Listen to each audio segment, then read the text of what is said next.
Matt Schauf of DraftSharks.com here. And if you like to play with IDPs like I do, then you're in luck today. I just published a free article Friday on DraftSharks.com giving away the top 50 overall, as well as breaking out the top 15 by position group: D-line, linebackers, defensive backs. I mentioned in the article the specifics of the scoring system that I use to generate these rankings, and that matters a lot for IDP leagues, because if you've played much IDP, you know there's quite a bit of scoring variation from one league to the next, and that really is going to impact the value of specific players and how you should draft them at the beginning of the year. So that's why your best version of the IDP rankings will come from creating a draft war room on DraftSharks.com.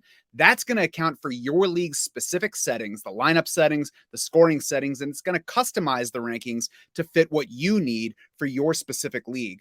But for this one, I set up the draft war room. I messed with the scoring settings until I found one that I thought generated some rankings that would have broad application. You're still going to have some surprises, though, as we go through our top 12 on this video. Number 1, Ravens linebacker Roquan Smith. He was a top 5 producer last year despite switching teams mid-year. The Ravens committed to him with a big contract, and that was after giving him more sack upside than he had with the Bears last year. Roquan Smith averaged 3 pass rushes per game with Chicago last season. That jumped to 4.7 per game in his time with Baltimore. So that's going to add upside to his scoring potential. He also has the second most tackles for loss among linebackers over the past 3 years. So he's able to make those big plays. Number 2 is Jaguars linebacker Foye Oluokun. Simply a tackle machine. The guy that over the past 2 years has put up 2 of the 13 largest tackle totals in NFL history. Yeah, I know they jumped to 17 games. Certainly that helped it, but 2 of the 13 highest totals in league history have come from Foye Oluokun over the past 2 years. He led the league in solo tackles last year. He set a career high in tackles for loss in that first season with the Jags and tied his career high with 9 QB hits. So not just a guy that's sitting back and catching ball carriers, he can also go after it in the backfield.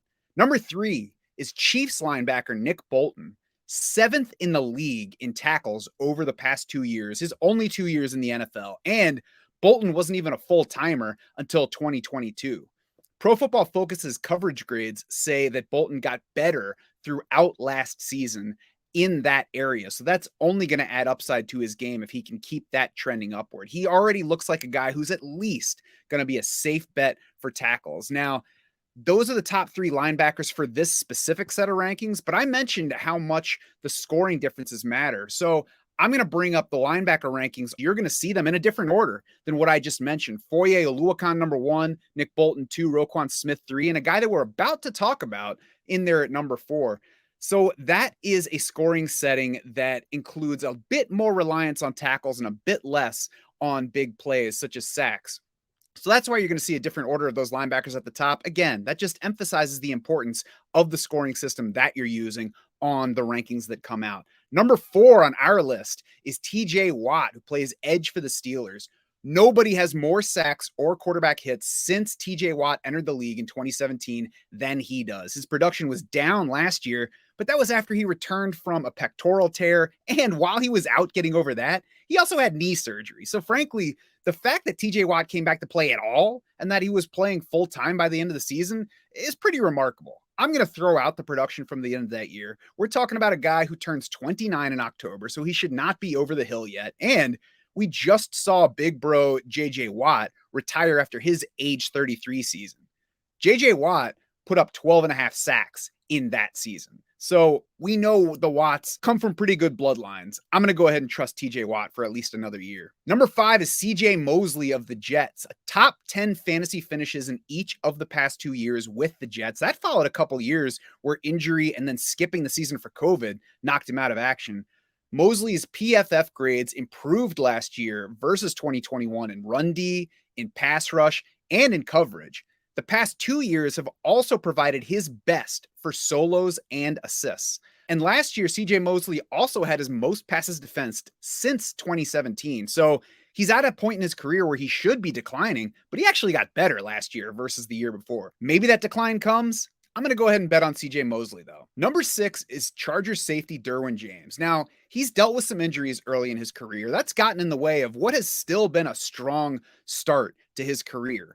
This former first-round pick still ranked second among DBs in fantasy points per game last year, despite leaving 2 of his games early with injuries. He plays everywhere. He can contribute all over and across categories. He has the highest ceiling among all defensive backs in fantasy. Before last season, Chargers head coach Brandon Staley said they were trying to run the defense in a way that would maximize Derwin James's capabilities. I think we finally see that come to fruition this year, and we get a big year from Derwin James.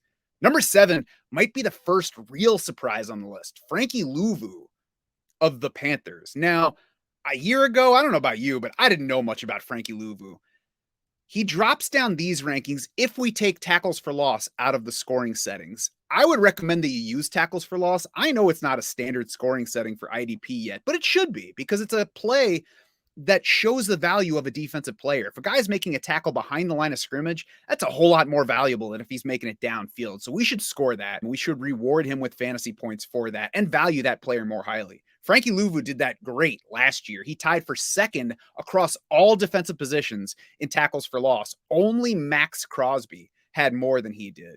Frankie Louvu also rushed the passer a lot for his position, including 7 sacks. He had the 6th best scoring average among all linebackers, certainly helped by those sacks, but I'm not going to frown on big play upside from somebody at this position. Now, Frankie Louvu being at 7 doesn't mean that you have to take him there. He could be an example of how these IDP rankings can work for you. If you see Frankie Louvu at 7 or anywhere in that range in your rankings, and you know that your league is not going to draft him anywhere near that high, maybe you wait a little bit to take your linebacker, knowing that you can get value later and you can target another position in the meantime. Number 8 is another player that you might be able to wait on, but we'll have to see as the season draws closer. Eagles linebacker Nakobe Dean makes my top 10. He barely played as a rookie, which was obviously disappointing for the 3rd-round pick.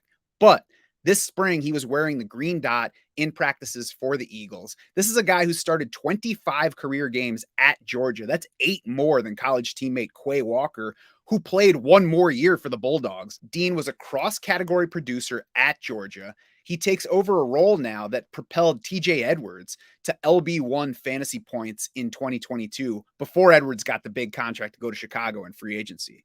Speaking of surprisingly large free agent contracts, Alex Singleton is number 9 on our list, linebacker for the Broncos. He has always racked up tackles at an absurd rate, but he's had trouble staying on the field, and that's included times in Denver.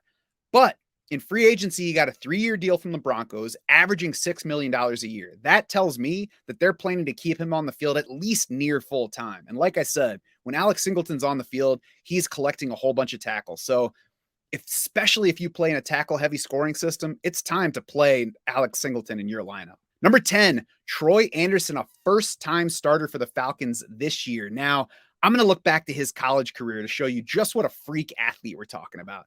Troy Anderson went to Montana State, plays in the Big Sky Conference. As a freshman, he won Conference Freshman of the Year at running back.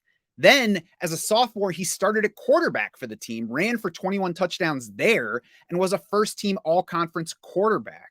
He finally moved to linebacker full-time over the final 2 years, had 25 and a half tackles for loss over that span. As a senior, he had 7 passes defensed, 2 interceptions. Then he went to the combine and ran a 4.4 240 at 243 pounds. He looks like he's going to start for Atlanta this year. And this is a defense that propelled Rashaan Evans to big fantasy points last year. So I'm buying Troy Anderson in 2022. Number 11, Jalen Petrie, a safety for the Texans, led all defensive backs in fantasy points as a rookie, led in solo tackles, added 5 interceptions in his first year in the league. So he gives us plenty of reasons to like his scoring. He will still play behind an iffy-looking core of linebackers for the Texans. I like Jalen Petrie's floor and ceiling. Number 12, and the final guy we'll talk about in this video, Shaquille Leonard, Colts linebacker. Now, I think we need to throw out last year completely because there was a lot going on with him that wasn't good. Leonard came into 2022 dealing with lingering ankle trouble that had been bugging him for more than the previous season.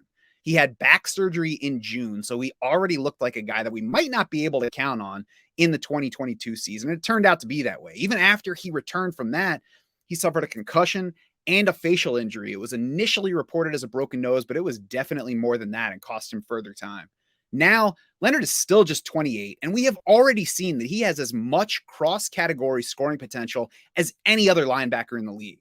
If we start getting good reports about Leonard throughout summer, like he looks like he's back to his old self, the ankle's feeling like it did when he was coming out of college, I might be moving him up the rankings because he is definitely somebody that's worth going out on that limb for and taking a shot. You can certainly cover him with insurance picks later in your draft or likely find somebody off of waivers if we really get another disappointing season from Leonard once the season begins.